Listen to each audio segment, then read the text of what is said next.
Bueno, vamos a hablar. Buenas noches a todos. Yo estoy llegando corriendo de la, de la consulta. Entonces vamos a ver. Miren ustedes, una de las cosas que uno tiene que ver de que el cáncer de pulmón, miren ustedes, este es un cáncer de pulmón, ahí se ve la lesión donde está la flecha. No, es una neoplasia pues que está relacionado mucho con el tabaco. Y entonces, lo más importante para evitar estas enfermedades, ya ustedes saben que es el dejar de fumar, ¿no? Entonces, hoy día vamos a hablar de tabaquismo y cáncer. Lógicamente que en el mundo actualmente hay el consumo de drogas. Y el consumo de drogas que pueden ser de dos maneras, las lícitas, como es el tabaco y el alcohol, y las ilícitas como la cocaína, la morfina, la heroína y otras sustancias que puedan haber. Y esto pues ocasionan un enorme gasto económico, social y moral, y lógicamente que la convierten en un problema mundial de alta prioridad, ¿no? Y ustedes van a ver que el tabaquismo constituye la enfermedad prevenible. ¿Por qué? Porque se puede dejar de fumar, por eso es prevenible, que se relaciona con más problemas de salud y causas de muerte en el mundo. Tal es el caso que la Organización Mundial de la Salud estima que existen actualmente en el mundo alrededor de ya más de 1.100 millones de personas que están en el tabaquismo. Y entonces esto es un problema pues que nosotros tenemos que ver, ¿no?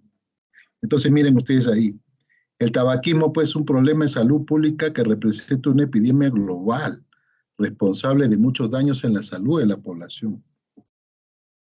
La situación a nivel mundial, 1.100 millones de personas fuman, 4 millones mueren por año y se estima que 10 millones morirán por año en el 2030. De ellos, 7 millones serán de países en desarrollo.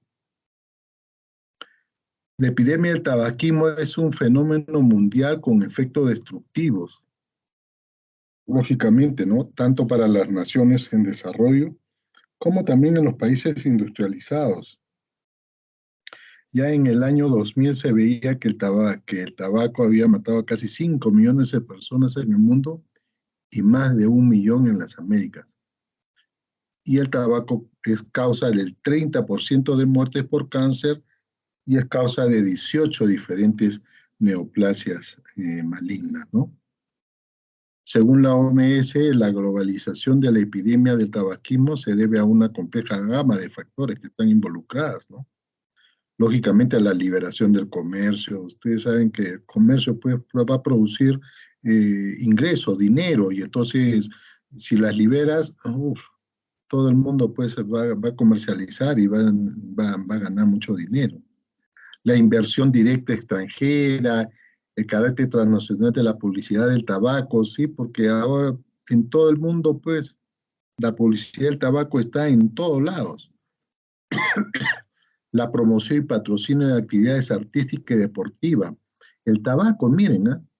El tabaco que produce tantos problemas, ellos como ganan mucho dinero, entonces hacen promociones, pues, y patrocinio de actividades artísticas y deportivas, y ellos están ahí, como diciendo, si tú haces deporte, también tienes que estar con el cigarrillo y todo ello, indirectamente, ¿no?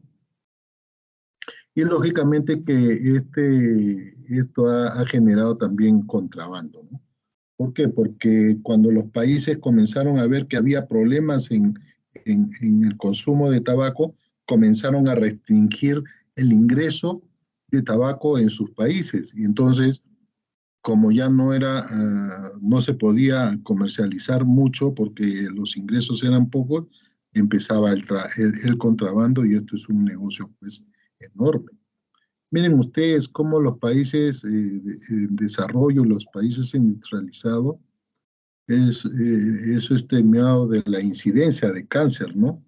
En países desarrollados en vía de desarrollo. Y lógicamente que las ciudades que se están desarrollando son las que tienen más problemas de cáncer. Y ahí se vio pues, que en el año 2000, por ejemplo, 10 millones de casos nuevos de cáncer, 7 millones de muertes por cáncer en países en vía de desarrollo, 53% de incidencia y 53%, 56% de muerte. Y esto en el 2020 que estamos ahora, va a haber un incremento de casos nuevos, según eso, en el 29% de países desarrollados, pero 73% de países en vía de desarrollo. Lógicamente que los problemas son mayores en aquellos países que se están desarrollando, ¿no? Y en ciudades menos desarrolladas, mírenme cómo era la incidencia y cuando uno ve sobre todo cáncer de pulmón, como les decía, ¿no? Siempre cáncer de pulmón ha sido, como quien dice, el que ocupaba siempre el primer puesto, tanto, sobre todo en hombres, ¿no? Lógicamente que las mujeres comenzaron a comenzar a fumar a partir de los años 70 porque vino la liberación, la igualdad y tantas cosas, pero el hecho de que ellas comenzaran a fumar no solo les permitía fumar, sino también les permitía que se enfermaran de lo que también se enfermaban los hombres. Entonces, ahí comenzaron a surgir los problemas, ¿no? Y ustedes ven que en países menos desarrollados, el cáncer de pulmón, pues, tiene una incidencia mayor. Y también, miren, países desarrollados también cáncer de pulmón sigue siendo el primer lugar, siempre ha sido así, sino que ustedes ven las diferencias que hay entre la incidencia de otras neoplasias y que muchas de ellas tienen relación con el consumo de tabaco, ¿no? Cuando uno habla de tabaco hay que hablar también de los antecedentes históricos. Esta planta es una planta originaria de nuestro continente, ¿no? Su uso siempre fue ceremonial, sobre todo en los indios americanos. Y esto, cuando ya vino la conquista y todo, fue llevada al continente europeo y donde se usó inicialmente en las cortes de esos lugares, para luego adquirir una importante difusión tras su cultivo y lógicamente que regresa a nosotros, pero ya regresa industrializado, ¿no? Ya como diciendo, ya se pueden fumar de otra manera y los paquetes ya se puede decir conformados como para llevárselo nada más a fumar. Miren ustedes, en el año de 1675 el virrey conde de Castellar crea los estancos de tabaco, ¿no? Esto es en, en, en, en Europa, ¿no? Y los antecedentes históricos siempre se usó como uso medicinal para el tratamiento de las bubas. Las bubas eran lesiones que aparecían sobre todo en los puertos, en, en, en, en ciudades que tenían también una precaria salud, ¿no? Y era como las bubas eran como unas lesiones que eran como de transmisión sexual, pero que al final algunos la relacionaban porque era un treponema al final el que producía todo esto y salían lesiones en la piel y muchos niños inclusive morían, ¿no? Por esta enfermedad. Y aún como relajante muscular también para permitir reducciones de fracturas, también lo usaban porque de repente como tenían unos efectos, se puede decir, para calmar el dolor y todas esas cosas, ¿no?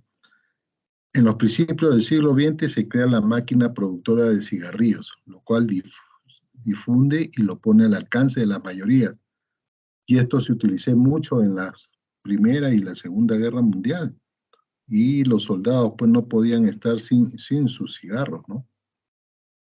Ustedes ven que en los años de 1950, Sir Richard Dorr y Winder y Graham publican investigaciones ya refiriendo que hay un elemento que está haciendo que los jóvenes se mueran con enfermedades que antes solo eran vistas en los adultos mayores. Y este elemento es el consumo del cigarrillo. Ya a partir de esas fechas ya comenzaron a salir reportes de que de repente el cigarrillo pues estaba haciendo muchos problemas. ¿Y cómo es el tabaquismo en el Perú? El 61% de varones y 46% de las mujeres han fumado alguna vez. Eso es lo que se menciona, ¿no? Eso fueron los estudios que se han hecho. 40% de mujeres mayores de 18 años y 60% de hombres mayores de 18 años han fumado en el último año, según las cifras de este estudio que se hizo creo que en el 2002, 2004. La OPS y la Comisión Nacional de Lucha Antitabáquica, la COLAC, ellos hablaban de la prevalencia de fumadores actuales es del 27%. Miren ustedes. Y el 40% de la población peruana se expone involuntariamente al humo del tabaco. Lógicamente, pues si todavía no había normas o reglas que dijeran acá no se puede fumar y todo, entonces cualquiera fumaba en cualquier lugar y te ponía el humo del tabaco. El 3,9% de los niños entre 8 y 10 años han fumado alguna vez y 3,6% de menores de 15 años están fumando. Miren ustedes, eso era lo que mencionaba ya Cedro, ¿no? En el año 2000, cuando hizo estos estudios. El 90% de los fumadores han iniciado este hábito antes de los 20 años. Muchas veces los muchachos comienzan a fumar en la época del colegio, ahí es donde se aprenden estas cosas. Más hombres que mujeres fuman, pero en el grupo de jóvenes de los niveles socioeconómicos A y B hay más mujeres que hombres que fuman, 17 y 15% respectivamente. Y se espera 9.000 muertes por causas atribuidas al cigarrillo cada año, es decir, aproximadamente una muerte cada hora por este consumo. En el Instituto Nacional de Enfermedades Neoplásicas, el 90% de pacientes de cáncer de pulmón han sido fumadores. Eso ya se reportó, ¿no? En el año 2005 en la revista peruana, ¿no? En una encuesta realizada en el año 88 durante las elecciones del Colegio Médico de Perú, que fue un estudio que realizó el doctor Pinillos. El doctor Pinillos es un radiooncólogo del instituto. Él pudo comprobar que los médicos fumaban prácticamente igual que la población general, pero curiosamente más del 90% estaban dispuestos a colaborar en alguna campaña contra el tabaquismo a pesar de ser fumadores, muchos de ellos.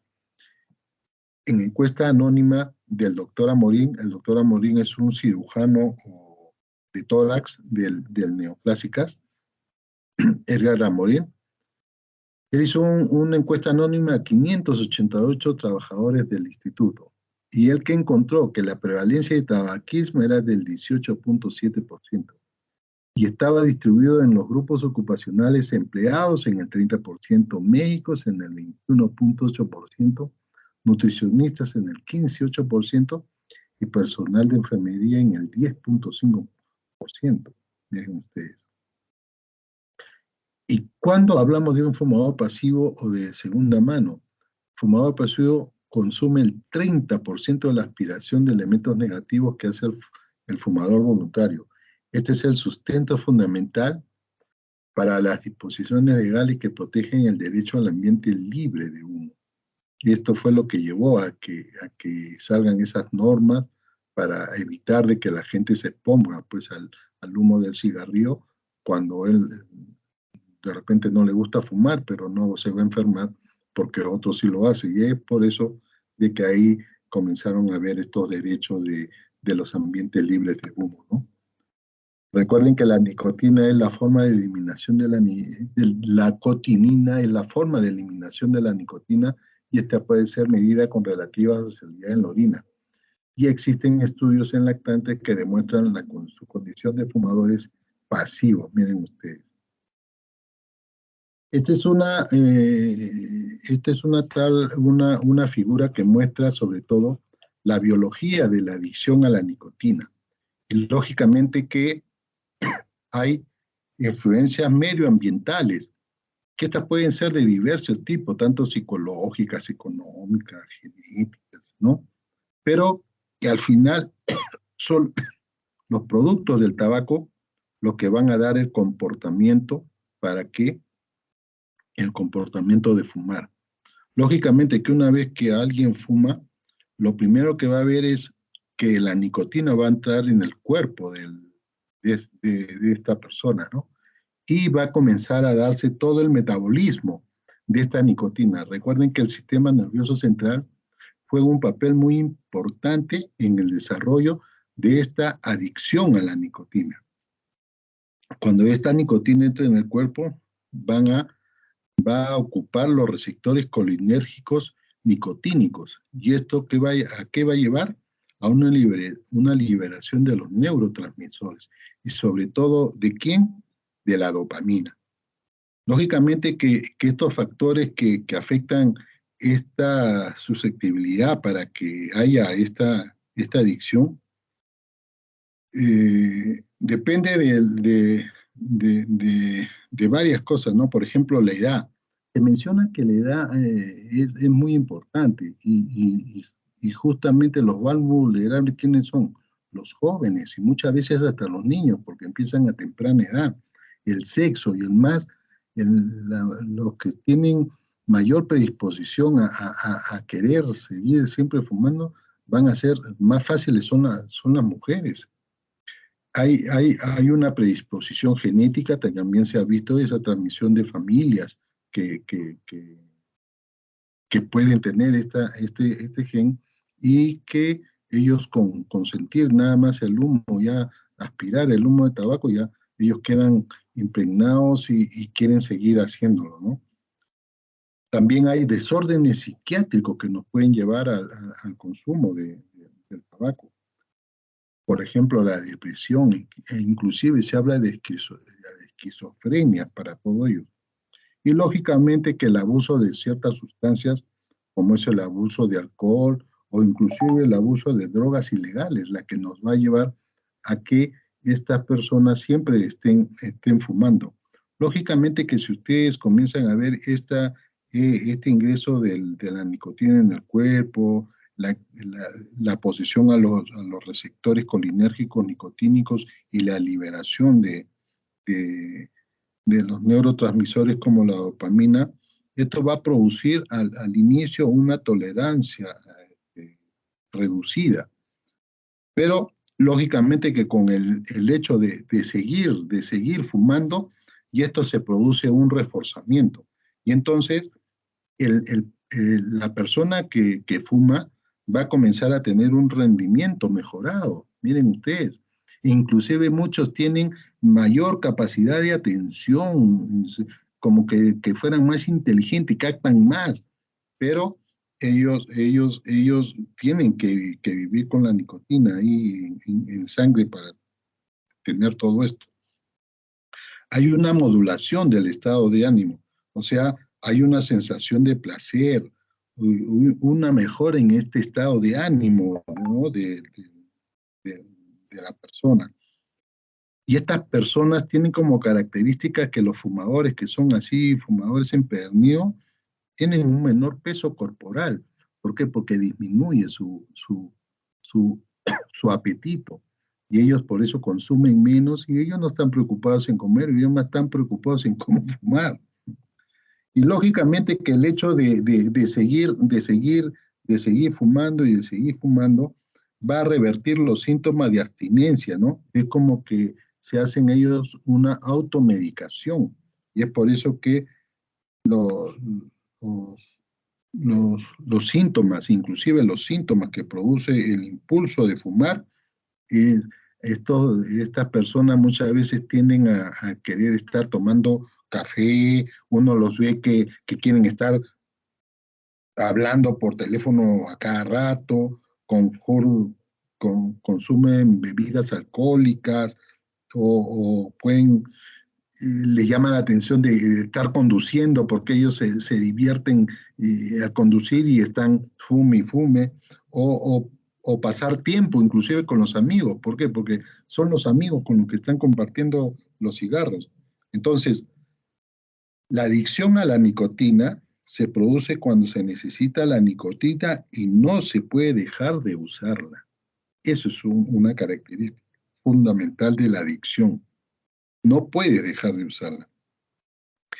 Y la nicotina es la sustancia química del tabaco que hace difícil de dejar de fumar. Y es por eso que la nicotina produce efectos placenteros en el cerebro, pero estos efectos, ¿qué son? Son efectos temporales. Es por eso que uno tiene que estar queriendo fumar un cigarrillo tras otro y así mantenerse, ¿no? Para poder siguiendo. Miren ustedes, esta figura lo que nos da es el rol del sistema dopamino meso, mesencefálico, ¿no? En la actividad de la nicotina. Ustedes van a ver que la dopamina tiene su principal síntesis en dónde? En las neuronas de la sustancia nigra y en el área tegmental ventral del mesencéfalo, las cuales ustedes ven ahí que se proyectan hacia los núcleos basales y sobre todo hacia el núcleo accumbens. Ahí es donde está concentradas todo esto, ¿no? Y lógicamente que de ahí es donde tiene mayor acción o mayor actividad todo la dopamina, se puede decir, ¿no? Y acá vemos los aspectos moleculares y conductuales de la adicción a la nicotina. Miren ustedes, el fumar cigarrillo, ¿esto a qué lleva? A que haya un pico de nicotina, como se dice en sangre, ¿no?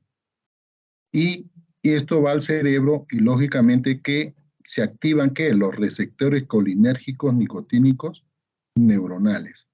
Una vez que se activan esto, va a llevar a la liberación de ¿qué? De la dopamina y de otros neurotransmisores y lógicamente que va a dar placer, estimulación, hay una modulación del estado de ánimo. Pero lógicamente que todo esto es un aprendizaje condicionado, ¿no? Conductual. Y va a producir una plasticidad neuronal, como ustedes ven ahí. ¿Y por qué? Porque tiene que ir, como quien dice, el organismo acostumbrándose a eso y lo va, como quien dice, haciendo un aprendizaje condicionado. Lógicamente que para que esto se dé, tiene que haber señales de fumar, y estas señales de fumar, el paciente está estresado, y entonces ellos tienen el antojo de fumar y se lleva todo esto. Una vez que se han activado estos receptores, lógicamente que la nicotina aumenta sus niveles y desensibiliza a estos receptores colinérgicos nicotínicos neuronales y lógicamente que al desensibilizarse, y esto lo que lleva es a la tolerancia aguda de la nicotina. Pero cuando estos niveles de nicotina disminuyen, se inactivan estos receptores colinérgicos. Y al haber niveles reducidos de dopamina porque se han inactivado, y también se inactivan lógicamente otros neurotransmisores, van a haber los síntomas de abstinencia. Y entonces el paciente comienza a tener o la persona comienza a tener una desregulación de todo ello y sobre todo de qué? De regulación del placer que él siente al fumar. ¿Y esto a qué lo va a llevar? A que él tiene que tener antojo para seguir fumando y volver a dar todo ese mecanismo de que ustedes acá, que están viendo ahí como reverberantes ahí estas flechas que cada vez se van dando, se van dando. ¿Por qué? Porque ya la adicción hace de que tú sigas en lo mismo, sigas en lo mismo y no sales de ello. Es por eso que estos pacientes que ya son, se puede decir, adictos al cigarrillo, a la nicotina sobre todo, ellos tienen que seguir tratamientos especiales para poder subsanar todo esto, ¿no? Y cuando hablamos de tabaquismo y cáncer, el consumo de tabaco produce más muertes por cáncer en todo el mundo que ninguna otra actividad humana. Miren ustedes, y a pesar de que eso se conoce y se sabe, se sigue comercializando y se sigue haciendo negocio con esto, a pesar de que se sabe que mata a las personas. ¿Y esto por qué? Porque el poder del dinero que produce es enorme, pues. La asociación tabaco-cáncer es una relación bien establecida de causa-efecto y lógicamente de dosis y efecto, ¿no? A mayor cantidad de cigarrillos o de paquetes que tú fumas y en el tiempo te va a condicionar. No solo, muchas veces no es necesario que solo tengas cáncer, ¿no? Te va a llevar a otros problemas. La bronquitis, sobre todo la bronquitis crónica, que es principalmente en los pacientes con cáncer que diga que son tabáquicos, te va a llevar al enfisema, pulmones enfisematosos y todo ello, te va a llevar inclusive al asma, ¿se dan cuenta? Entonces, es que hay que tener mucho cuidado con esto. Cuando uno habla de tabaco y cáncer, las neoplasias que tienen una asociación comprobada, que es por el tabaco que se produce todo esto, son los cánceres de la cavidad oral, de la laringe, del esófago, del árbol respiratorio y de la vejiga. Y aquellas neoplasias que tienen una asociación posible en relación al tabaco es páncreas, pelvis renal, mama, cuello uterino y estómago. Entonces, también hay consumo de tabaco sin necesidad de fumarlo, eso es el que se hace masticando, ¿no? Que producen lesiones premalignas, ¿no? Leucoplasia vellosa y lógicamente que neoplasias malignas en la cavidad oral. Miren ustedes todos los componentes que puede tener un cigarrillo. El cigarrillo tiene más de 4.000 componentes, pero hay más de 60 que son cancerígenos, ¿no? Y ustedes van a ver todos esos compuestos que están. Miren ustedes, son sobre todo, ¿no? Compuestos inorgánicos, ¿no? Nitrosaminas, aminas aromáticas y otros compuestos misceláneos, ¿no? En el humo de los cigarrillos se han identificado más de 3.000 y 4.000 sustancias químicas, que al menos 30 se dicen, otros son 60 con carcinógenos para los animales. La fase gaseosa, o sea, carcinógenos o productos favorecedores de la producción de tumores, tenemos a la dimetilnitosamina, la dialquilnitosaminas, el cloruro de vinilo, la acroleína y el benceno, ¿no? La mayor parte de la actividad carcinógena del humo de los cigarrillos se encuentra en forma de partículas, pues, ¿no? Sobre todo los hidrocarburos aromáticos policíclicos, carcinógenos y cocarcinógenos. Ya ustedes saben a qué se refieren a eso. Hidrocarburos aromáticos policíclicos metilados, hidrocarburos policíclicos, hidrocarburos metilados, fenoles, plasticoles, metales. Todo esto tiene que ver con como carcinógenos para producir cáncer, ¿no? Y hay carcinógenos específicos de órganos. Por ejemplo, cuando se habla de la N-nitosaminas, que son precursores, estos sobre todo tienen relación con la presencia de cáncer de esófago y de páncreas. Y cuando se habla de aminas aromáticas, esto tiene mucha relación con cáncer de riñón y de vejiga. Miren ustedes, esto es para ver cómo el humo del tabaco, ¿no?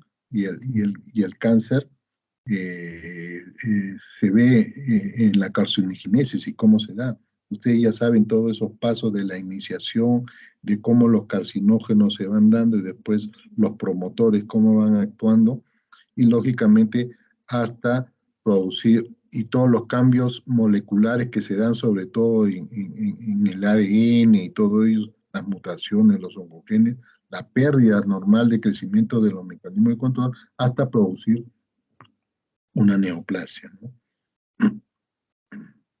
Miren ustedes, también se habla de la asociación del tabaco en la supresión de proteínas proapoptóticas y ahí ustedes ven, por ejemplo, el daño que produce al DNA del cigarro, los componentes del cigarro.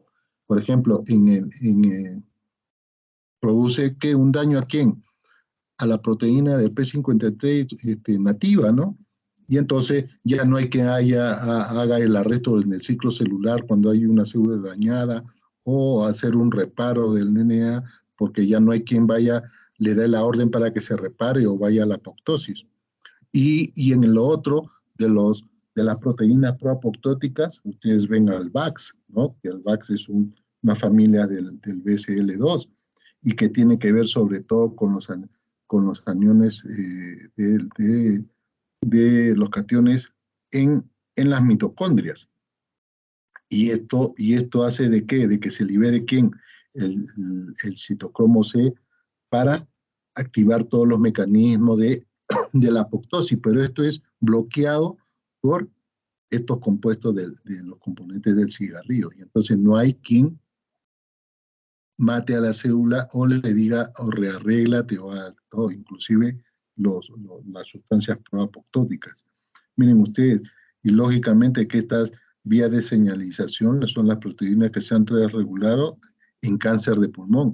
¿Y quién es el que tiene mayor preponderancia en cáncer de pulmón? Es la familia RAS. Ya ustedes miren acá cómo la va a dañar, va a dar daño en el DNA por estos componentes del cigarrillo. Y lógicamente que va a activar toda esta vía ya alterada, tanto del RAF, del MEC, inclusive del PITEN, que lo va a bloquear, pero por otros componentes la fosfoinotidilquinasa se van a activar tanto por la vía del AKT, miren ustedes, y lógicamente que estas proteínas antiapoptóticas, sobre todo BCL2, el CEMIG y todo, ¿para qué? Para que siga habiendo y va a suprimir, miren, al P53 y entonces hay mayor sobrevida y proliferación de la célula, sobre todo en ello, ¿no? Miren usted, ha habido el convenio marco del control del tabaco, es un instrumento jurídico internacional que limitará la difusión mundial del tabaco y los productos del tabaco promovidos por la Organización Mundial de la Salud. Esto se dio pues para poder controlar esto, porque ya lógicamente que en el mundo había mucha gente muriendo por enfermedades relacionadas al tabaco. Y el 30 de noviembre del 2004 el Perú se convirtió en el 40º país en ratificar este convenio. Luego que 40 países lo han ratificado, este primer tratado de salud pública entró en vigencia el 28 de febrero del año 2005 y su implementación es obligatoria para todos los países firmantes, ¿no? Hay la prohibición total de toda la forma de publicidad, patrocinio y promoción del tabaco. Es por eso que ustedes ahora ven que ya casi no existe mucha publicación en tabaco. Y aquel que quiera hacer comprarse un cigarrillo, inclusive se compra un paquete de cigarrillo, pero ahí salen las fotos de cómo son las enfermedades que se están produciendo. Te muestran una cara llena de un tumor en la boca, o te muestran pacientes que tienen problemas en el pulmón, y así. ¿Para qué? Para darte, pues, verdaderamente conocimiento de que tú estás consumiendo algo que te puede llevar a ello, ¿no? Poner grandes advertencias sanitarias en el empaquetado, ¿no? Y de lo que les decía, ¿no? Y en el etiquetado de los paquetes de cigarrillos. Prohibir los términos engañosos como suave, light y bajo alquitrán. Aumento significativo a los impuestos del tabaco, lógicamente, que eso uno le tendría que poner impuestos enormes al tabaco, al licor, a todo ello, lo que pueda producir daño. Si al final van a seguirlo, porque yo no sería poner impuestos, sería erradicarlos y no venderlos, pero la industria es tan fuerte que logra pues seguir comercializando estos productos. Pero lo que se ha hecho es para subsanar eso, como para pasar la mano, se puede decir, ya le ponemos más impuestos, pero siguen ganando.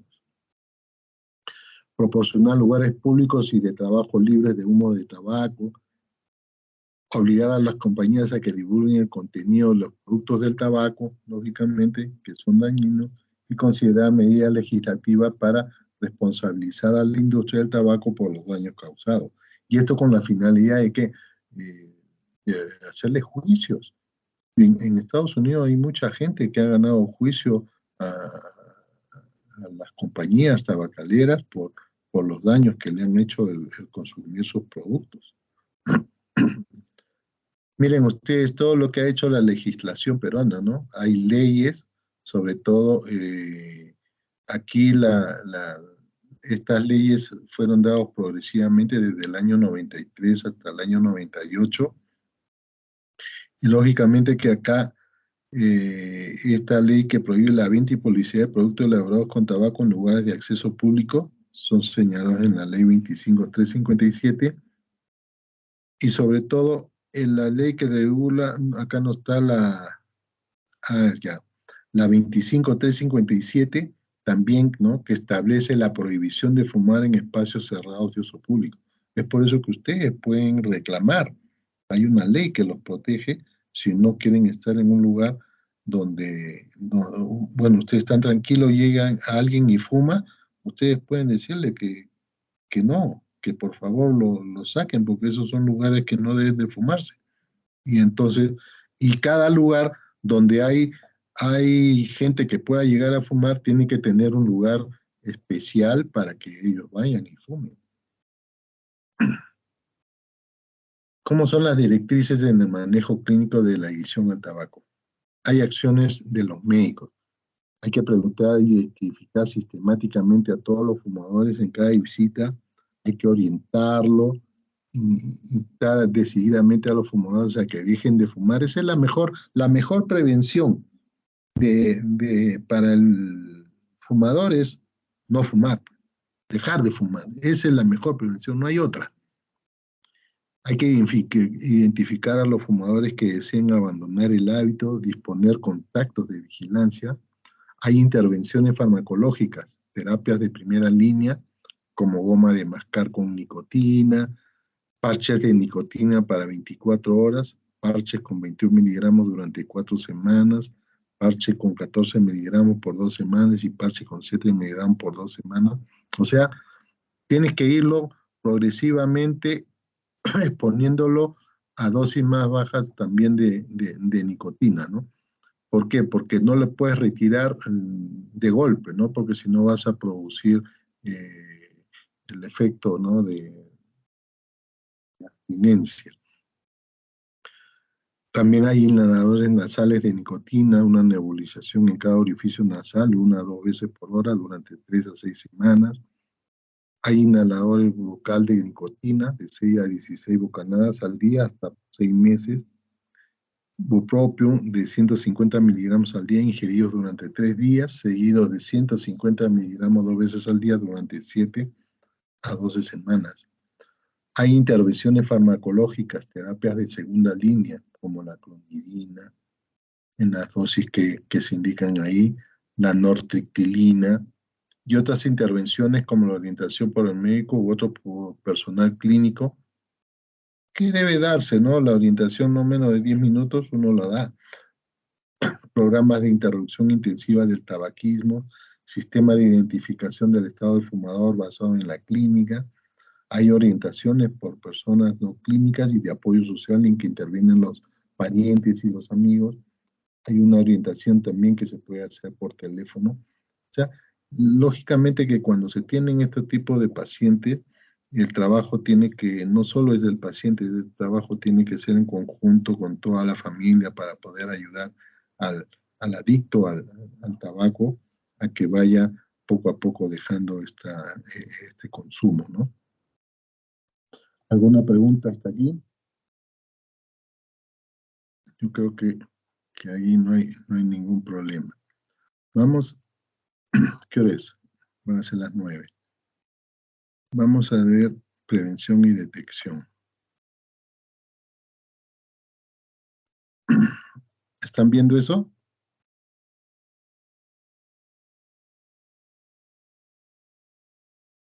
¿Ven o no ven?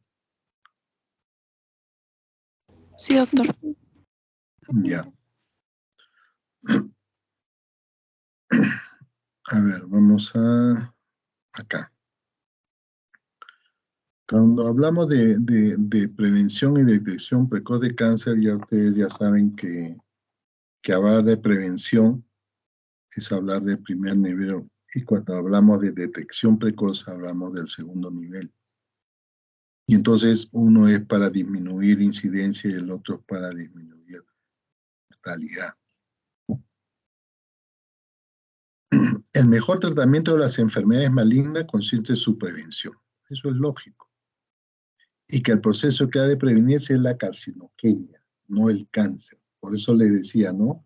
a los que hacían práctica conmigo, siempre les insisto, ¿no? De que en la iniciación lo más importante es determinar los factores que están involucrados y que estos factores que están involucrados en la presencia de las noxas que van a producir este problema de iniciación de la carcinogénesis.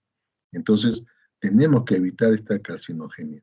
Y así, lógicamente, evitamos de que se siga el proceso y se vaya a producir un cáncer. Y miren ustedes, cuando un cáncer se diagnostica, ya ha pasado más del 90% de la vida biológica del tumor y se han perdido las mejores oportunidades para luchar contra el proceso maligno. Lógicamente, ya el cáncer diagnosticado, ya hay la enfermedad. Por eso les decía, ¿no? Si ya tienes enfermedad, ¿qué vas a disminuir? Si lo tratas bien y lo llegas a curar y todo, bajas mortalidad, pero con el riesgo de que esto vuelva a aparecer y al final te mate al paciente. Factores que intervienen en la detección precoz es conocimiento de la carcinogenia a nivel molecular, el redescubrimiento de la neoplasia intraepitelial como un precursor precoz. Ya ustedes saben, ¿no? De que cuando hemos hablado de la historia natural de la enfermedad, en la primera etapa, cuando todavía es una neoplasia in situ, intraepitelial se puede decir, es el mejor momento para poder nosotros ayudar a las personas en descubrir la enfermedad y darle la posibilidad de curación al paciente, ¿no? Hay que utilizarlas, hay que tener la aplicación de pruebas de cribado y detección precoz. Debe haber un trabajo coordinado entre el oncólogo clínico, los médicos de atención primaria y de los subespecialistas, ¿no? Para tener un mejor manejo de todo lo que tiene que ser un diagnóstico precoz. Dado que se curan menos del 50% de cánceres una vez demostrada su existencia, y debido a los altos costos de las nuevas modalidades terapéuticas, eso es lo que imposibilita muchas veces ayudar a los pacientes, debería impulsarse con mayor energía la detección precoz y prevención como medio para reducir las cifras de morbilidad y mortalidad por cáncer. Miren ustedes. Y esto lógicamente que ustedes ya lo han visto, ya lo han estudiado, todo lo que es la iniciación, la promoción, la progresión, la invasión, ¿no? Y cómo se va dando en el tiempo todos estos cambios moleculares, bioquímicos, inclusive histológicos, ¿no? Y cómo es la apariencia clínica del paciente en las primeras etapas. Paciente normal, no hay problema, después sale la neoplasia intraepitelial, hasta que después va la neoplasia, ¿no? Y entonces las estrategias de prevención, miren ustedes, cuando hay en la cesación de fumar, es durante todas va a intervenir en todas las etapas, ¿no? El screening es muy importante, sobre todo en la primera parte, ¿no? Antes de que aparezca la enfermedad, la detección temprana, ¿no? Cuando ya hay enfermedad en la neoplasia. Y lógicamente que la quimioprevención para evitar de que se presente, y eso es en todas las etapas. Estas son como quien dice, las características del cáncer, ¿no? Los sellos distintivos que tiene el cáncer. Recuerden ustedes que hay 6 características de los tumores epiteliales y los elementos permisivos para su desarrollo. Hay un mantenimiento de la señalización proliferativa, evitación de los tumores, de los supresores tumorales, lógicamente se bloquean. Activador de invasión y metástasis, lógicamente ellos tienen esa capacidad de poder invadir y metastasizar. Permiten la inmortalidad replicativa, las células se siguen replicando sin que ellas mueran. Hay inducción de angiogénesis, lógicamente, ¿para qué? Para poder permitir que las células sigan pues viviendo, nutriéndose, y lógicamente que haya una resistencia a la muerte celular. Todo esto son los sellos distintivos que llevan a la neoplasia. Y ustedes van a ver, por ejemplo, lesiones preneoplásicas, la leucoplasia, miren ustedes lado superior izquierdo, ¿no? Como se ve cuando uno ve una leucoplasia, una lesión blanquecina. La eritroplasia, miren ustedes ahí en el lado superior derecho cómo se ve en la cavidad oral. La eritroplasia no es como la leucoplasia, sino miren ustedes la diferencia, ¿no? Solo lo ven blanquito en los bordes, pero adentro todo es rojizo, ¿no?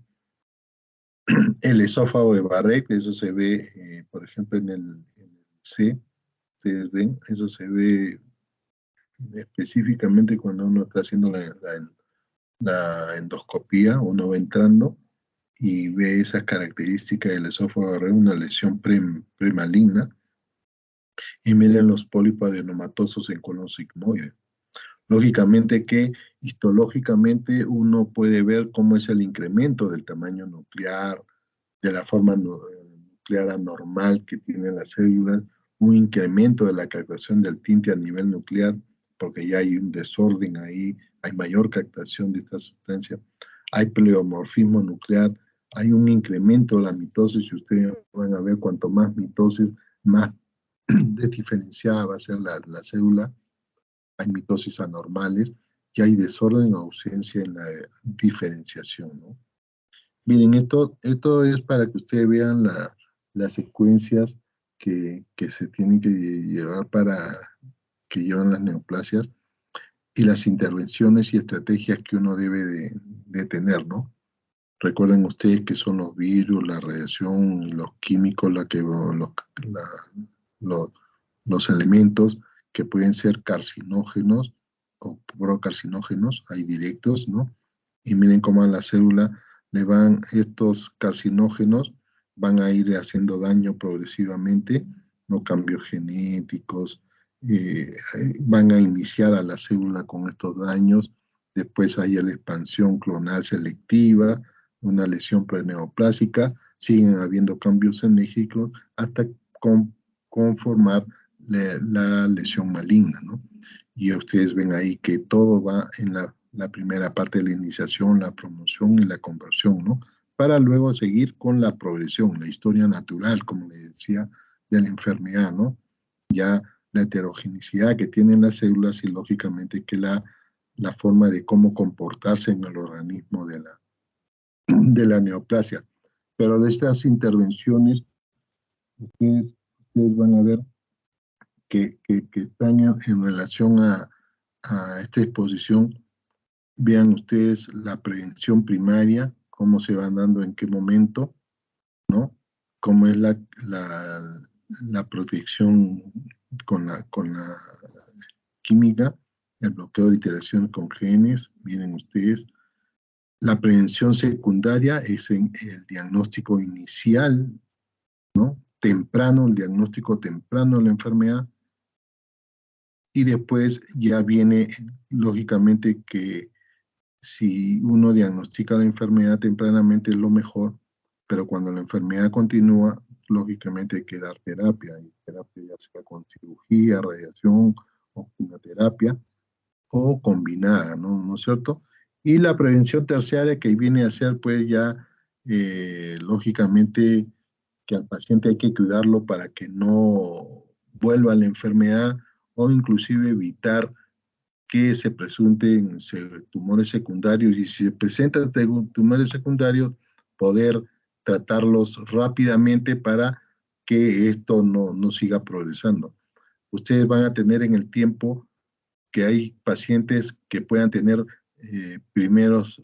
su primer primario, segundo primario, tercer primario, cuarto. Yo he tenido hasta 5 primarios en pacientes, y la suerte es de que de todas las hemos sacado y tenemos pacientes vivos. Yo tengo pacientes vivos con más de 20 años que han tenido hasta 3, 4 neoplasias, y ellos están ahí tranquilos, no les pasó nada cuando se intervinieron a tiempo, ¿no? Cuando se hizo un diagnóstico temprano de todo ello. Mire, estos son los factores de riesgo de cáncer individual, ¿no? Y la mortalidad que puedan tener. Miren los factores de riesgo, tanto biológicos, cuál es el porcentaje estimado en que ellos puedan estar contribuyendo a todos estos factores de riesgo. Contribución biológica, un 18%, contribución social, 39%, y la contribución ambiental, ¿no? El 31%. Miren ustedes cómo también la obesidad, ¿no?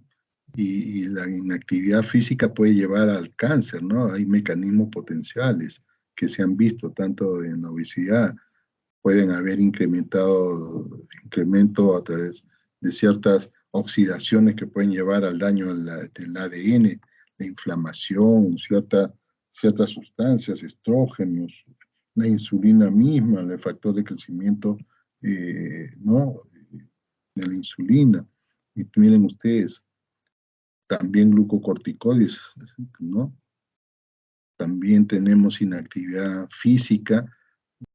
Esto va a llevar a través de los adipocitos o a través de un incremento de la densidad mamográfica. Ustedes han visto que hay pacientes que, sobre todo mujeres, que la densidad mamaria hace de que uno no observe las lesiones y entonces nos hace difícil, y cuando nos damos cuenta de repente ya tenía involucrada una neoplasia y que esto hace de que uno no se da cuenta de que está la lesión ahí, y lógicamente que la obesidad hace de que cambie esta densidad mamaria.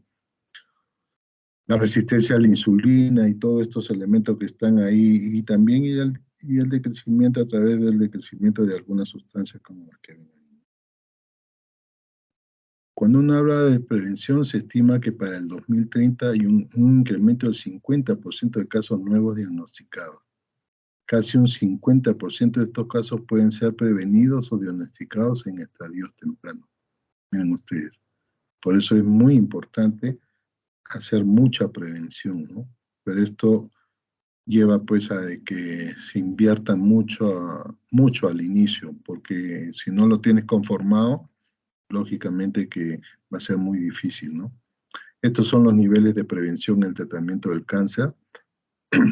Por definición, la primaria son personas normales, asintomáticas, como les decía. Ese es el principal concepto que se debe tener cuando uno quiere hacer una prevención primaria, y que esto se hace en personas asintomáticas, sin ningún síntoma, tan normales, 100%. Y tienen que haber estrategias, lógicamente, para reducir los riesgos, ¿no? Por ejemplo, en este cribado hay que cambiar la alimentación, hay que concientizar sobre el peligro del tabaco, hay que disminuir la exposición al sol, reducir el consumo de alcohol, identificación de alteraciones genéticas, cirugías profilácticas y todas esas cosas. Cuando uno habla de secundaria, son ya las personas con signos de evolución preneoplásica identificadas por la clínica, pero sin un tumor maligno manifiesto muchas veces, ¿no? Y entonces, por ejemplo, la regresión de la preneoplasia, una neoplasia intracervical, la leucoplasia, el esófago de Barrett, uno trata de que esto no termine pues haciendo una neoplasia, inhibición de la formación o avance de pólipos, y entonces hay que hacer, cuando ya hay un manifiesto maligno, tiene que haber una detección precoz, ¿no? Y terciaria, cuando hay disminución de la morbilidad de una enfermedad ya comprobada. Lógicamente acá tenemos que ver la quimioprevención de segundos tumores malignos, radioterapia endocranial en cáncer de pulmón de células pequeñas, radioterapia en síndrome de compresión medular inminente. Entonces, hay modos de cómo trabajarse y cómo hacerlo en cada fase de lo que es la epidemiología de todo esto. Hay precursores clínicos de neoplasia intraepitelial de cáncer, por ejemplo, en orofaringe, la leucoplasia. El método de detección es visual. En la piel hay queratosis actínica o hay, como se dice, nódulo, es visual. En esófago de Barrett, la endoscopía. En el colon, los adenomas, hay que verlo con sigmoidoscopía o colonoscopía. En la mama, para neoplasia ductal o lobular in situ. la mamografía, la ultrasonografía, la resonancia magnética, y en cuello uterino, en el cervix, la neoplasia intraepitelial mediante la colposcopía, ¿no? Esos son los precursores clínicos de cáncer que pueden ser vistos sobre todo con estos métodos de detección que son fáciles de poder utilizarlas, ¿no? ¿Cuáles son los principales factores evitables que influyen en la aparición del cáncer en el ser humano? Por ejemplo, el tabaco. Su consumo está vinculado de forma casual a la mayoría de cáncer de pulmón, en el 85%. Entonces uno puede evitar ese porcentaje. Bucofaringia 75%, vejiga 50%, esófago 50%, páncreas 25%, cuello uterino 20%, riñón 15% y leucemia mieloide aguda 10%. Entonces uno puede evitar todo esto tan solo haciendo de que la gente no consuma tabaco.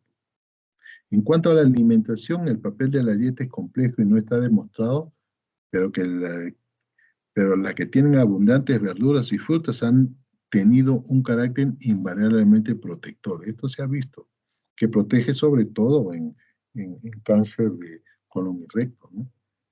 Posible actividad quimiopreventiva, inhaladores de las proteáceas como la soya, monoterpenos, como son los aceites de los cítricos, ditioletianos, hortalizas de la familia de las crucíferas, cebolla, ajo, el resveratrol, que está en el vino tinto, hemioinositol, que está en los frijoles, salvado de trigo, en las nueces. También el consumo de vitamina A, ¿no? Son de 25.000 unidades al día internacionales, disminuye la aparición de carcinoma cutáneo espinocelular. Esos que han sido demostrados en estudios y han sido estos publicados en el Journal, ¿no? En Natural Cancer. ¿Cuáles son los principales estos factores evitables que influyen en la aparición del cáncer en el ser humano? También tenemos infecciones. Y ahí se ha implicado a quién, al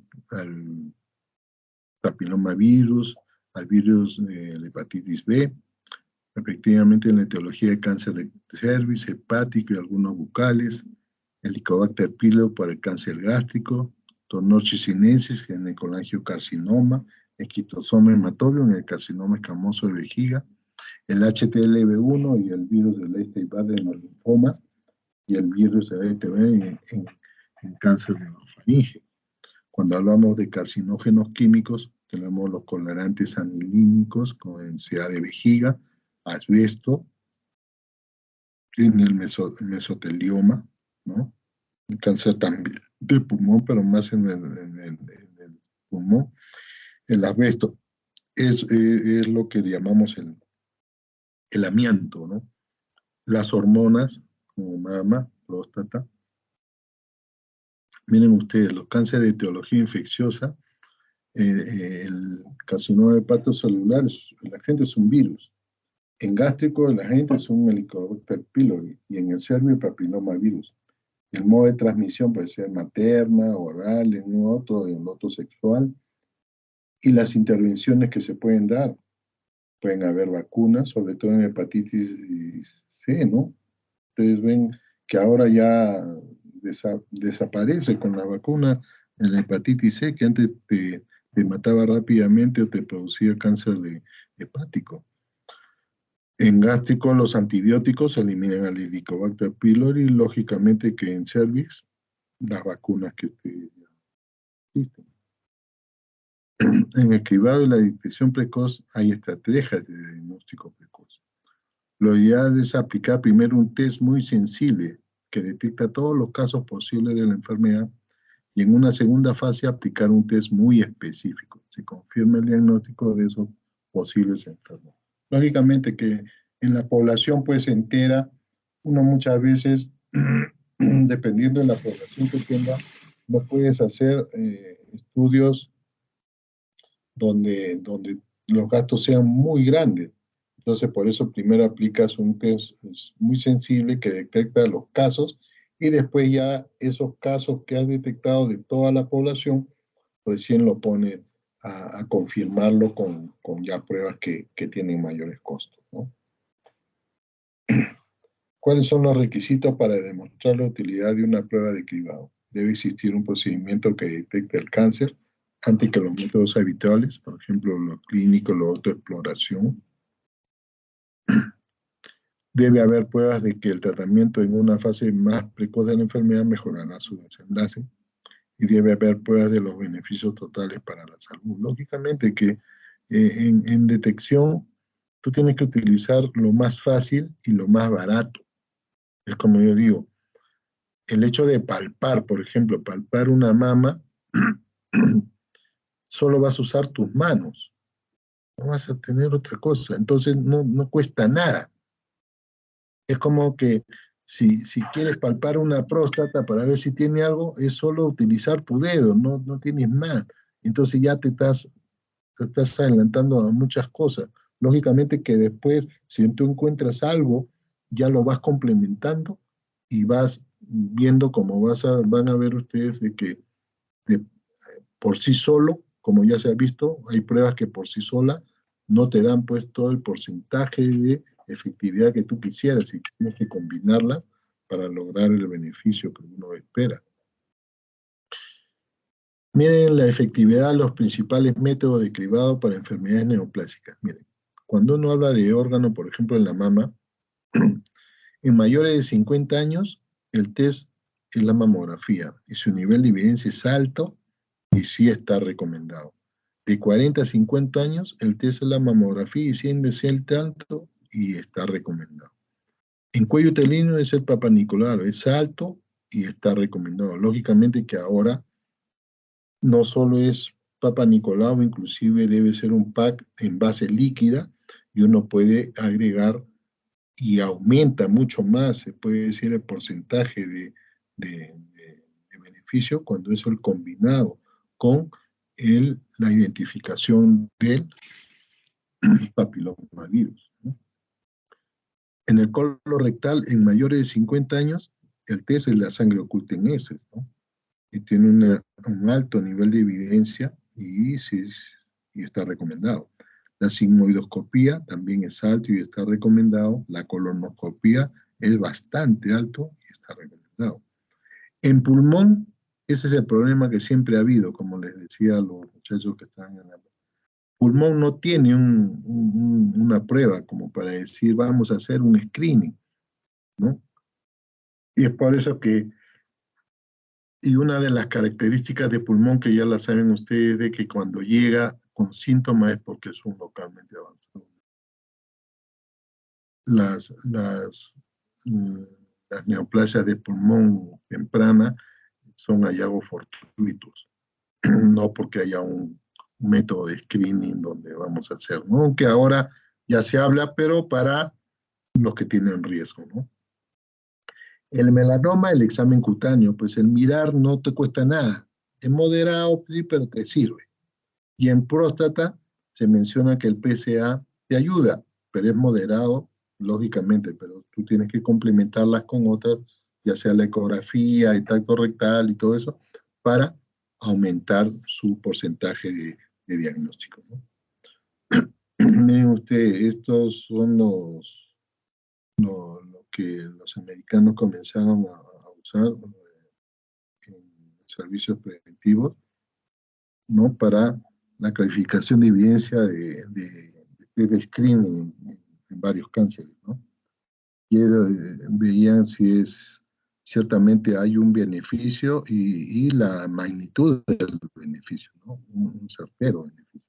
Entonces, con este certero beneficio lo dividían en alto, moderado, bajo, y la magnitud del beneficio, si era sustancial, moderado, pequeño, o era negativo o cero.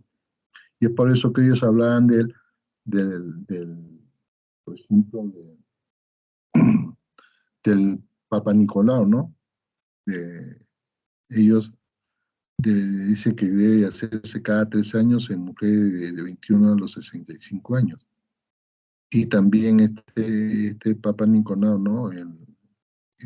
Si se hace con el PBH, como decía el combinado, Y esto se puede hacer cada 5 años a mujeres de 30 a 65 años.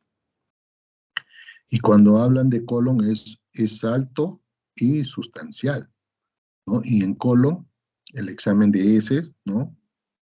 Y con la sigmoidoscopía flexible o con la colonoscopía, que debe ser en edad de 50 a 75 años.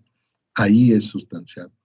Y en moderado, por ejemplo, ambos, la certeza moderada con una magnitud variable en cáncer para mama, por ejemplo, cuando se hace la mamografía cada 2 años, en mujeres de 50 a 74 años, y en mujeres, y se puede decir pequeña, cuando se hace la mamografía en edades de 40 a 49 años. Tiene mucho beneficio. Y ellos hablan de que es negativo cuando se hace moderado y negativo cuando solo es PSA por sí solo, lógicamente. No, no. ¿Por qué? Porque tú puedes tener un PSA elevado, pero no necesariamente por cáncer. Tiene que ver que hay otras enfermedades benignas que te la pueden producir. Entonces no es tan beneficioso si es por sí solo. Por eso se tiene que combinar. Y ustedes ven que es baja o la evidencia es insuficiente en estas recomendaciones que yo menciono. Cuando hablamos de cáncer de mama, las indicaciones para realizar una prueba genética en el cáncer de mama, un familiar de primer grado con un cáncer de mama antes de los 40 años, hay que hacer una prueba genética. Un mínimo de 2 familiares con cáncer de mama o de ovario a cualquier edad, también hay que tratar de hacer una prueba genética. Y un mínimo de 3 familiares con cáncer de mama, de ovario o de colon a cualquier edad nos lleva obligatoriamente a tratar de hacer una prueba genética. Las pruebas genéticas generalmente en cáncer de mama son para el BRCA1 o el BRCA2, ¿no? Lo comúnmente llamado BRCA1, BRCA2, ¿no? 5 a 10% en cáncer de mama heredofamiliar, 5 a 10% de cáncer de mama se deben a mutaciones específicas hereditarias de las líneas germinales del BRCA1 y BRCA2. El riesgo estimado para el cáncer de mama a lo largo de toda la vida entre las portadoras de una mutación tanto del BRCA1 o 2 va del 55% al 85% en comparación con 13% de la población general. Miren ustedes. Por eso, el cáncer esporádico puede haber, es más frecuente, lo que más frecuente hay, pero en comparación, se puede decir un 13% de la población general, pero miren ustedes, si tienen alteraciones genómicas, miren ustedes como del 55 al 85% de que hagan la enfermedad. Es por eso que Jolie, ¿no? ¿Cómo se llama? La, la artista esta. Ella se quitó las mamas y se quitó los ovarios porque tenía la presencia del BRCA. Y entonces, como es alto el porcentaje de hacer la enfermedad, entonces mejor me la saco y me evito ese riesgo. Eso es lo que pasa. Miren ustedes, esto es lo que dicen, ¿no? Las guías para el diagnóstico de clínica en mujeres que tienen, pues, qué problemas, se puede decir, heredofamiliares y todas esas cosas, ¿no? E inclusive, todos estos son factores de riesgo para cualquier mujer, ¿no? La edad, la primera menarquia, la edad de primer hijo, o si son nulíparas, el número relativo de lesiones, ¿no? Las primeras lesiones en cáncer de mama, el número de lesiones benignas, inclusive que han sometido a biopsias, la hiperplasia típica, si es que está presente, y la raza también, ¿no? Es más frecuente la raza negra que la raza blanca. Ustedes, estas son las intervenciones que se hacen en aquellas mujeres que tienen factores de riesgo, sobre todo genéticos, ¿no? Pero acá ¿Cómo hacen las intervenciones? Acá esta tabla te menciona qué es lo que vas a hacer si encuentras pacientes con riesgo. Si tienen, por ejemplo, mujeres con riesgo de presencia del BRCA1, el BRCA2, ¿qué le vas a hacer? ¿No? Ahí en el riesgo le hacen las mastectomías, o tienes que también hacer salpingoflectomía bilateral, como se hizo la Angelina Jolie, ¿no? Y así. Y lógicamente que también hay cuando hay para reducir el riesgo, cuando no hay eso, pero tienen, se puede decir, otros riesgos. Por eso le decía que hay la quimioprevención, ¿no? Hay que ver si es premenopáusica o promenopáusica para tratar de ver si usamos tamoxifeno o si usamos, como se ven, inhibidores de aromatasa. Y el raloxifeno, que no es específicamente es un SERM, pero que se usa sobre todo para evitar el, la, la osteoporosis, pero en los estudios a gran población se vio de que un estudio inglés se vio que también evitaba la presencia de neoplasia en el mama, ¿no? Y es por eso que lo colocan ahí. ¿Cómo es la estratificación de riesgo en cáncer de mama?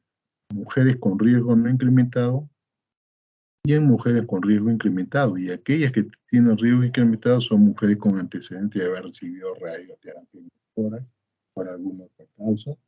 No pueden haber tenido otro tipo de lesión, un cáncer, por ejemplo, un cáncer de pulmón, y le tienes que irradiar el tórax y van a tener riesgo para hacer cáncer de mama, ¿no? Mujeres de mayor o igual de 35 años con riesgo dentro de los siguientes 5 años de desarrollar un carcinoma invasivo. O sea, hay modelos de gay para sacar eso. Mujeres con antecedente de carcinoma lobular in situ o hiperplasia típica. Mujeres con riesgo durante toda la vida de desarrollar cáncer de mama mayor del 20% basados también en modelos de historia familiar. Mujeres con antecedentes familiares y de predisposición genética. Y también tenemos mujeres con antecedente familiar de cáncer de mama, ¿no? Y esto es el screening, las categorías, ¿no? Según el examen, historia médica, si es asintomática o el examen es negativo, qué es lo que vas a hacer con el paciente. Si su riesgo es normal, tiene una edad mayor de 20 años, ¿no? Vas a hacer examen de la mama clínicamente cada 1 a 3 años, pero son menores de 40 años o hasta menores de 40 años. Y si pasan de los 40 años, también le haces el examen anual, mamografía anual, y lógicamente que vas a seguirla con todo ello. Si tienen el riesgo incrementado, ya tienes que ver, ¿no? Si es porque recibió radioterapia o si tuvo otros factores de riesgo de cáncer de mama según el modelo de Gay, y así lo que se había explicado anteriormente, ¿no? Sobre todo acá lo que tienen que ver ustedes, los que tienen un riesgo normal. ¿Qué van a hacer? Mayores de 20 años a 40 años y menores, hasta menores de 40, y los que son de mayores de 40, ¿no? El screening, sobre todo el seguimiento que se da en estas pacientes, miren ustedes, ahí se explica bien todo ello. Cáncer de colon, ¿qué se tiene? El riesgo que hay, ¿no? Terminado.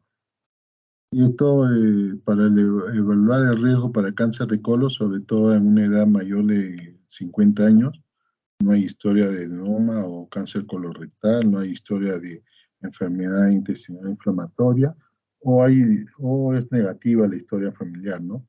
Y aquellos que tienen riesgo incrementado tienen una historia personal de han tenido pólipos dados, ¿no? Sésiles o adenoma, han tenido ya cáncer, historia de cáncer colorectal o enfermedad inflamatoria de la mama, como que diga del intestino, ¿no? Como es colitis ulcerativa, enfermedad de Crohn, o también hay una historia familiar positiva para cáncer. Y recuerden ustedes que los síndromes con alto riesgo para cáncer de colon son todas estas las que se mencionan ahí, ¿no? Y como les decimos, en el hospital siempre hemos tenido estos tipos de pacientes. Aquí están los síndromes hereditarios de poliposis gastrointestinal, que tienen una herencia autosómica dominante y que se dan, ¿no? Con cáncer de colon. Y así tenemos el cáncer de colon hereditario sin poliposis o síndrome de Lis, cuando hay la presencia de 3 o más familiares con diagnóstico histológico de cáncer colorectal, uno de los cuales es un familiar de primer grado de los otros dos. Uno o más casos en la familia de cáncer colorectal antes de los 50 años de edad. Hay que pensar de que de repente estamos ante un síndrome de Lynch. Cáncer colorectal que afecta por lo menos a 2 generaciones o se asocia a tumores endometriales y ováricos. Por eso hay que correlacionar algunas neoplasias para ver si es que están ligados a un síndrome. También la poliposis adenomatosa familiar clásica, cuando hay la presencia de más de o igual de 100 pólipos.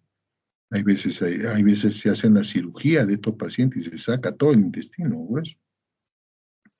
Posible asociación con hipertrofia congénita del epitelio pigmentario de la retina, osteomas, dientes supernumerarios, odontomas, tumores de etmoides, quistes epidermoides, adenoma del intestino delgado, duodeno, pólipos gástricos, ¿no? Entonces, cuando ustedes ven pacientes con estas cosas, ya ustedes tienen que ir pensando que de repente tengan una asociación para el futuro de hacer un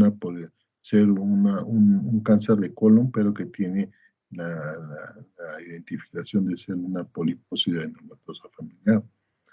Hay un riesgo incrementado de meduloblastoma en estos pacientes con carcinoma papilar de tiroides, hepatoblastoma, cáncer de páncreas o cáncer gástrico. Y esta poliposis adenomatosa familiar atenuada es cuando se habla que es atenuada cuando hay la presencia de menos de 100 pólipos, 30 en promedio, pero distribución de los pólipos, sobre todo es en el lado derecho y más frecuente en mayores de 50 años. Hay síndromes hereditarios de poliposis también, como el síndrome de Garner, que también se presenta con osteomas, fibromas, lipomas, quistes en epidermoides, cáncer de la ampolla de Batter, hipertrofia pigmentaria de epitelio de la retina. El síndrome de Tucock, sobre todo, se relaciona con la presencia también de tumores cerebrales, síndrome de Pecher, pigmentación mucocutánea, y esto son generalmente estas enfermedades en jóvenes. Hemos tenido 3 o 4 de estos pacientes en el servicio, sobre todo con estas pigmentaciones características de esta enfermedad. Algunas mujeres con tumores de ovario, de mama, páncreas, endometrio, y la poliposis juvenil, pues el hematoma que rara vez evoluciona a un adenoma, ¿no? Y lógicamente que aquí se muestra cómo es el screening para cáncer de colon. Siempre debe hacerse a partir de los 50 años en el screening para estos pacientes, y esto nos va a permitir, sobre todo nosotros tenemos que averiguar si hay historia o no de adenoma colorectal, si no hay historia de proceso inflamatorio en el intestino, ¿no? Y si hay historia negativa también del familiar, ¿no? Esto es el riesgo promedio que puede haber en estos pacientes, ¿no? Y entonces el screening se hace usando la colonoscopía generalmente, y ustedes ven ahí lo que tienen que hacer, si es negativa a pólipo, si es positiva a pólipo, qué es lo que tienen que hacer. Si es positiva, va a ir a la polipectomía, y hay que ver si este adenoma es solo un adenoma o hay un adenoma hiperplásico, y para ver cuánto tiempo vamos a repetir el estudio, ¿no? Y lo mismo es basado en lo que es el estudio de heces o de la inmunohistoquímica de esto, y muchas veces utilizando sigmoidoscopía flexible cada 5 años. Si es positivo, hay que llevarlo a la colonoscopía porque es el mejor elemento para poder determinar algo. Y lo mismo sucede si solo usamos sigmoidoscopía negativa, si vemos si es positivo o no la presencia de pólipos, y cuando tenemos que repetir este estudio, sobre todo es la sigmoidoscopía, y dependiendo de la biopsia, qué es lo que tenemos que hacer. Esto es casi también para ver los hallazgos, ¿no? De los riesgos incrementados de la historia personal de aquellos que tienen pólipos adenomatosos o pólipos dentados sésiles, todo lo que se debe de hacer con cada uno de ellos, dependiendo de lo que se tenga, ¿no? En cáncer de próstata, ya saben que es es el segundo en incidencia después del cáncer de piel. Los factores de riesgo asociados tenemos la raza, la historia familiar y la edad mayor de 50 años. Cuando queremos hacer prevención en cáncer de próstata, tenemos la dieta rica en vitamina C, D y E, que es controversial porque hay estudios que demuestran y hay estudios que no lo demuestran. También el uso de carotenoides, retinoides, calcio, selenio inclusive, fitoestrógeno. Todo esto son estudios que se han hecho en pacientes, en población no masculina, sin cáncer, para ver si alguno evolucionaba a la neoplasia, pero no ha sido demostrado fehacientemente que tengan un efecto como uno quisiera, ¿no? Estos son los estudios para cáncer de próstata, para estudios de quimioprevención, y donde se han visto sobre todo, el riesgo relativo, el riesgo absoluto que se da, y se ha visto, pues, ustedes ya han visto que finasterida se usa mucho en estos pacientes, y dicen que tiene un riesgo relativo de 25% de crecer, para el riesgo de presencia de esta enfermedad. Igual es en la dutasterida, que en dosis de 0.5 miligramos disminuye en 23%, y el riesgo absoluto es baja, y mucho más si este riesgo es absoluto para aquellos que tienen alto grado de poder presentar la enfermedad. Entonces no ha ayudado mucho. Es más, el finasteride que tanto se utiliza, es controversial su uso para aquellos pacientes que verdaderamente tienen riesgo alto para cáncer de próstata, y es preferible no usarlo porque muchas veces se enmascara la enfermedad, ¿no? Esto es lo que se tiene según la Asociación Americana de Cáncer, ¿no? La Sociedad de Cáncer Americano, para el screening, las recomendaciones que dan en próstata, para que debe ser en hombres de 50 años de edad, ¿no? Con un riesgo promedio de afectado de vida de mayor igual a 10 años, ¿no? Y sobre todo en hombres eh, afroamericanos. Menciona que debe ser cuando tienen 45 años de edad, no esperar los 50, o cuando tienen familiares, ya sea el hermano o el padre, diagnosticado con cáncer de próstata antes de los 65 años. Entonces deben de ser sometidos a todas estas recomendaciones del uso del PCA, ¿no? Y miren ustedes cómo debe de ser, inclusive ellos, los niveles para hombres que tienen edición del screening, cómo es el test de sangre del PCA, con o sin examen rectal. Y esto es recomendado con frecuencia en los pacientes, ¿no? Se dice que si tienen un PSA menor de 2,5 nanogramos por mililitro, debe ser un screening y anual y el mínimo es recomendado. El PSA cuando es mayor o igual a 2,5 nanogramos, el screening es anualmente. Lógicamente que cada organización da recomendaciones diferentes, pero que al final tienen su modo de cómo hacerlo, ¿no? La Asociación Americana de Oncología Médica, ¿no? ASCO, que ellos mencionan, ¿no? De que hombres con menos o igual a 10 años de expectancia de vida, el screening debe ser descontinuado. ¿Para qué hacer tanta cosa si un paciente no va a vivir más de 10 años? En cambio, aquellos hombres que pueden tener una expectancia de vida mayor de 10 años, sí hay que hacer todo lo que esté recomendado para ellos, ¿no? Y así sucesivamente. Miren, esto ya es el seguimiento que hace para la evaluación de detección temprana de cáncer de próstata, cuando el PSA es mayor o igual a 1 nanogramo por mililitro, o es un afroamericano, o tiene historia familiar, o el hombre está tomando, como le decía, un inhibidor de la 5-alfa reductasa, ¿no? Como finasterida y todo ello. Cómo debe de hacerse, cuándo se debe de repetir, cuando es menor de 1, cuando es mayor de 1, qué es lo que se debe de hacer y en qué tiempo se deben de hacer.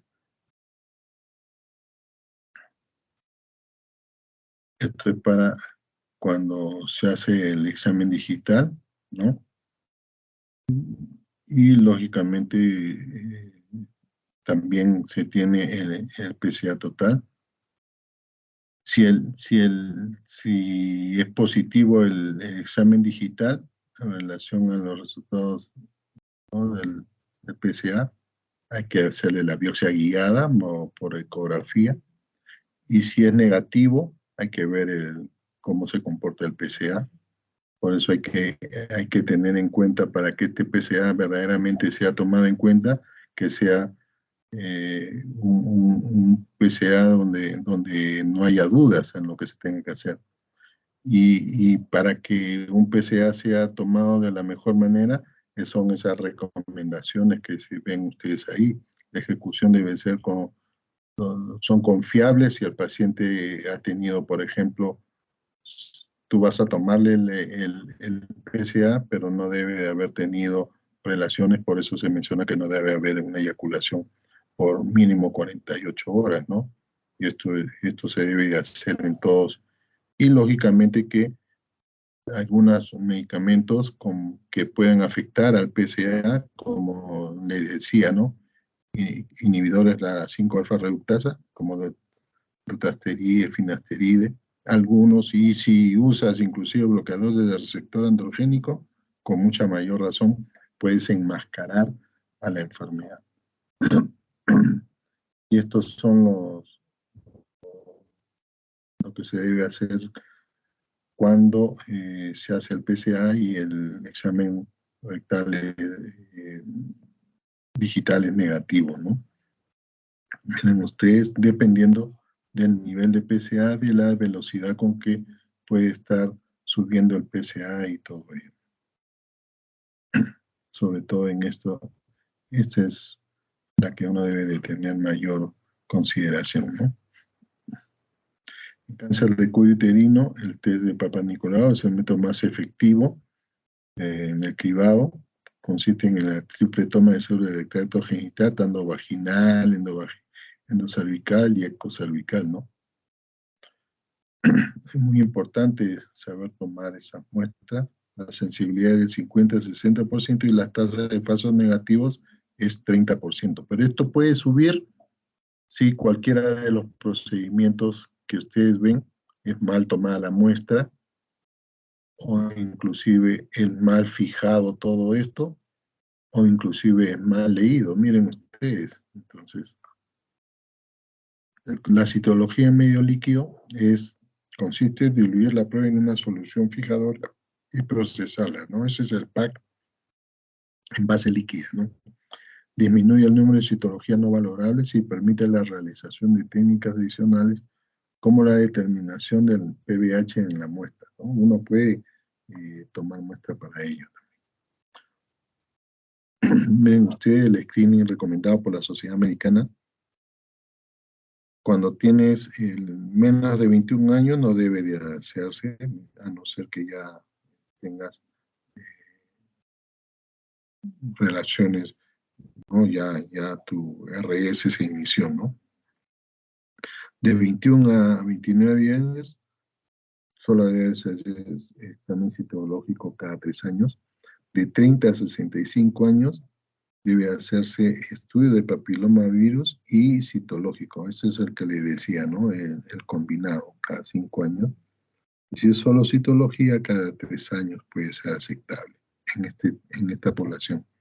Y si tiene mayores de 65 años, ya el screening ya no está recomendado prácticamente.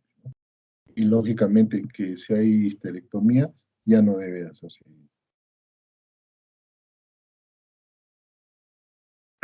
¿Cuáles son las guías para la detección temprana de cáncer de cervix? La frecuencia del screening. El screening con citología cervical es recomendada cada 2 años en mujeres entre los 21 y 29 años. El screening combinado, citología y análisis del tipo de DNA de PV es apropiado para mujeres mayores de 30 años. Y mujeres mayores de 30 años de bajo riesgo y con resultados de citología y test de DNA PBH negativo, los exámenes subsecuentes deberían ser cada 3 años. Mujeres mayores o igual de 30 años que tienen 3 resultados consecutivos de screening de citología cervical y que no tienen antecedentes de NIC2, NIC3, VIH, inmunocomprometidas, exposición a dietilvetor en útero, pueden ser sometidas a exámenes de citología cervical cada 3 años. Y mujeres que hayan sido inmunizadas contra PBH16 o PBH18 deben ser sometidas a prueba de screening en el mismo régimen de aquellas mujeres no inmunizadas. Hay pruebas de detección del DNA de PBH, son pruebas moleculares de amplificación en PCR, también hay pruebas moleculares de Solder Block Hybridization in situ y Dot Block, ¿no? También ustedes van a ver cuándo se debe descontinuar el screening. En mujeres tratadas en el pasado por NIC2 o NIC3 o cáncer de seno deben ser controladas anualmente durante los siguientes 20 años. Y mujeres a quienes se le haya practicado histerectomía total ampliada, más remoción del cervix, por eso histerectomía total ampliada, esa es con remoción del cervix y que tienen antecedentes de NIC2, NIC3, deberían continuar el régimen de screening incluso después del periodo de vigilancia post-tratamiento. Y esto se hace pues ya en la pared nada más de lo que ha quedado, ¿no? También en mujeres sometidas a histerectomía ampliada por patología benigna y que no tengan historia de NIC de alto riesgo, las pruebas de citología cervical deberían ser descontinuadas. Y debido a que el cáncer de cervix se desarrolla lentamente y los factores de riesgo disminuyen con la edad, es razonable continuar las pruebas de screening en mujeres entre los 65 a 70 años y que hayan tenido 3 pruebas consecutivas negativas. Recuerden que existen las vacunas. En junio del 2006 la FDA aprobó la vacuna contra el papilomavirus para prevenir el cáncer de cervix. La vacuna del papiloma se ha constituido en un hito en el esfuerzo de erradicar la infección por PBH y reducir la incidencia de cáncer de cervix. Los programas de screening han reducido significativamente la incidencia de cáncer de cervix, sin embargo, cada año se diagnostican 750.000 mujeres con lesiones interepiteliales y el tratamiento de estas puede tener un impacto negativo en la capacidad reproductiva. Eso es lo que no debe existir, lógicamente, porque esta es una enfermedad que fácilmente se puede diagnosticar y curar rápidamente, ¿no? Pero eso depende de los sistemas, ¿no? Y esto es en relación a las vacunas, ¿no? Que no tiene tanto. Y las guías son de las recomendaciones de cómo debe ser el uso de las vacunas, ¿no? Que generalmente es a partir de los 9 años y se puede dar hasta los 26 años, ¿no? Y sino que ahí te dice de que si no lo has tenido, cuándo ya lo puedes iniciar y todo ello, ¿no? En cáncer de pulmón, ya ustedes saben de que no hay un screening, pero se hizo un estudio, en el año 2011 fue publicado el estudio, donde se vio la mortalidad de cáncer de pulmón reducida con el uso de qué? De un screening de tomografía computarizada de baja dosis, radiación de baja dosis. Los grupos que se utilizaron para este estudio, tanto de los grupos que recibieron la tomografía de baja dosis como el grupo de una radiografía simple en el screening, fueron bien balanceados, tanto en edad, raza, sexo y el estatus de fumar cigarrillos. Y lo que se vio, pues, de que en el tiempo que se hizo esto, se vio que se realizaron más de 1060 tomografías de baja dosis y se hicieron se- se- 941 radiografías de simples, ¿no? De tórax. Y después que se midieron estos en los años, se vio de que el riesgo de muerte de los pacientes que murieron con cáncer fueron los que más cáncer se presentó en aquellos que tenían radiografía de tórax, 309 versus los que tuvieron eh, la tomografía de baja dosis, que fueron 247, o sea, 20% menos. Eso significa de que este estudio del screening del uso de tomografía glicosidal de baja dosis redujo la mortalidad por cáncer de pulmón en un 20%, pero todos estos que fueron sometidos a estas pruebas fueron solo población de riesgo, no fue para la gente, para la población en general, sino solo aquellos que tenían riesgo porque eran fumadores y todo eso, ¿no? Pero eso se puede utilizar para estos pacientes. Bien, yo creo que hasta ahí hemos llegado. ¿Alguna pregunta?